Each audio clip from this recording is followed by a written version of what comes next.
Hey guys, welcome back to Native Eats. Today we have some really awesome guests here. They came by to try our gluten-free crab cakes. But as a result, we got to talking about the Industrial Revolution and foods that came out of the Industrial Revolution and how it affected us as humans in our diets. So let me introduce my friends today. They are, we have Phyllis Moore, Suzette Mainers, and of course you guys know, Allie. Allie, our beautiful producer. Some of the foods that came out of the Industrial Revolution, we're going to talk about that first. well, actually, the Industrial Revolution, in case you don't know what that period in time was, it was 1760 to 1840. So it was a big span there that took a big jump up.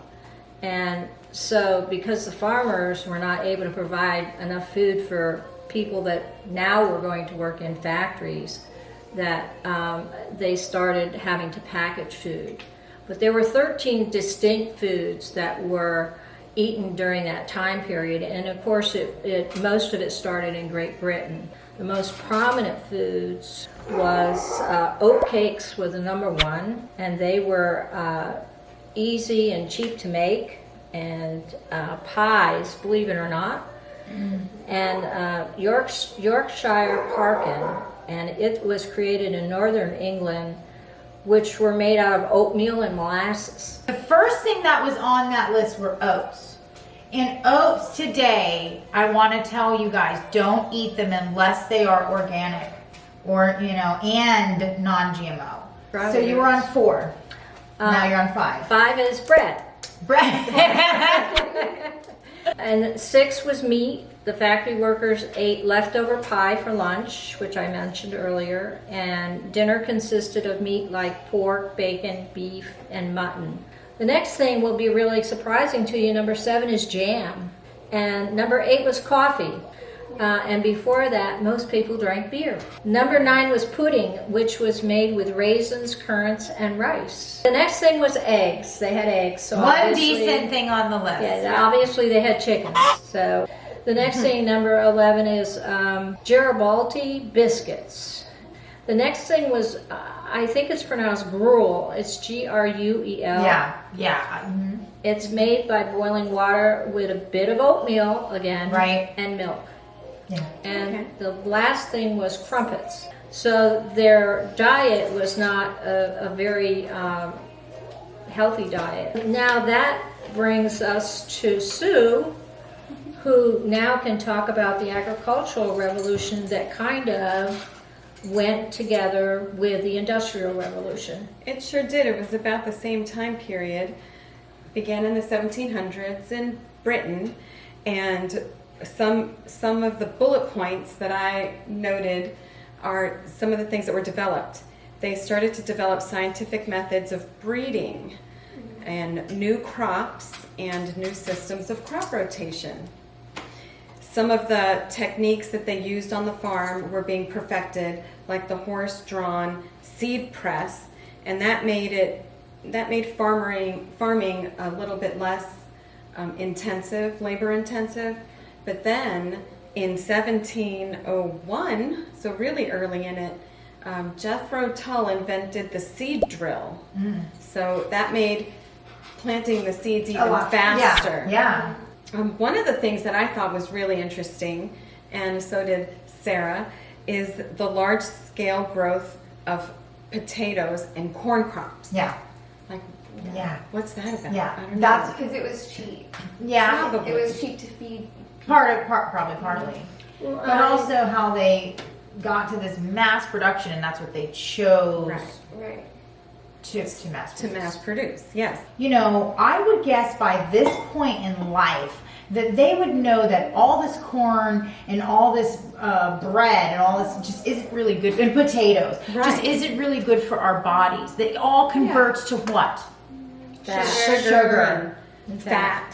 Because good fats are good for you. Mm-hmm. You need good fat, you need protein. That doesn't convert sugaring into toxins, like from sugar to toxins. Well, so then, of course, came more machinery to make farming easier. harvest machines. Which led to probably So, runoff. but it led to needing less people working on the farm, which led to more people migrating into the industrialized cities for work.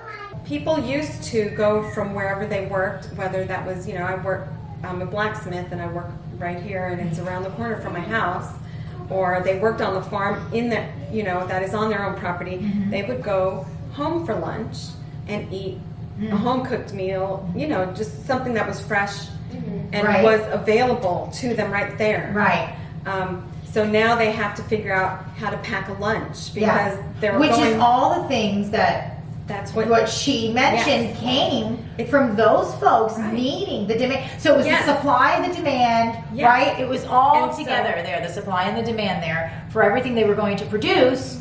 And now everyone was driven into to the cities to do work. Now they're not eating at home fresh Right. food anymore. They're driven out to go and make these now industrialized packaged food to purchase them. Right. That was good timing, right? Do you think that was serendipitous? Factories sprawled, they got bigger, cities grew, and people's lives became regulated by the clock That was an instead of by the sun, where people used to wake up because the sun is beaming in through the window. more natural lifestyle. Right. Moving at the time that your body is supposed to be moving and going. Yeah. The problem was there wasn't enough food, so many people starved. So they weren't concerned about how many calories are in a potato or how much bread they consumed in a day, because they were more consumed about Do you just think having that they were food. starving though when they were, like she said, prior to the Industrial Revolution, they were eating at home, they were working from home, they seemed much healthier. And if you look at the life expectancy and you look at the chart, you can see here that from the year 1200 and to the year 1400, people were living just about very close to what they live to today. If they made it to 21. Well, they made it to If they made it to 21. But here's the caveat for today. We make it past 21 now. Yeah. But then we get to about 40 and we're about sick. What do we have? Ask ourselves this. We're not starving today. We have too much to eat. We're throwing out a lot of food, and we're not eating the good foods that we should be eating. Yeah. I feel like now it's just more of an eat to fill thing, not an eat to live. So it's like, oh, people are full, but they're full of grain or like these carbs, but they're not full of nutrients. So, of course, if you're full of junk, then your body's going to shut down. Yeah, junk So- in, junk out, right? Exactly. And it could be that people are lazier, and maybe not lazy may not be the right word. It may be that because they're working so hard, so many hours, they have families to support, and both a husband and wife today have to work. And so it's the fast thing. How quick can I feed the kids? Stop home on the way and get a pizza, or stop home on the way and get Mexican food or tacos, or something that let's feed the kids, get them to bed, and we start the next day the same way again, because we are all working so hard. We don't have time to meditate and do some of the things. No that one we has time for use themselves anymore. Like what you said, everyone's living to the clock. Now, Right, yeah. right. They're That living was by the really clock. interesting to me. Now the 3 meal a day was invented because of it all started with the coal miners and the factory workers. So think about that. Mass production, and then people needed to eat it because now they were working out of their homes. Right. And then the last thing is an extra meal a day they got now to pay for and bring it, right? Extra meal. So I hope that I know I learned something in this. Oh, I learned a lot.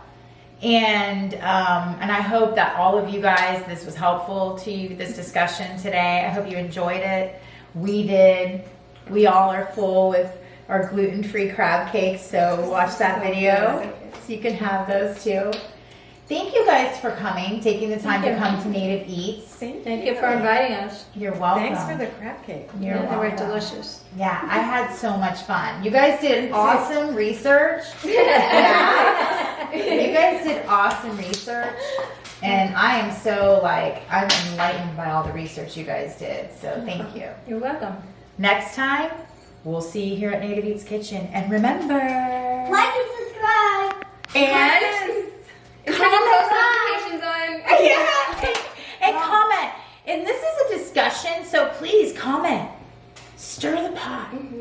We'll see you guys next time on Native Eats. Mom. Bye. Bye.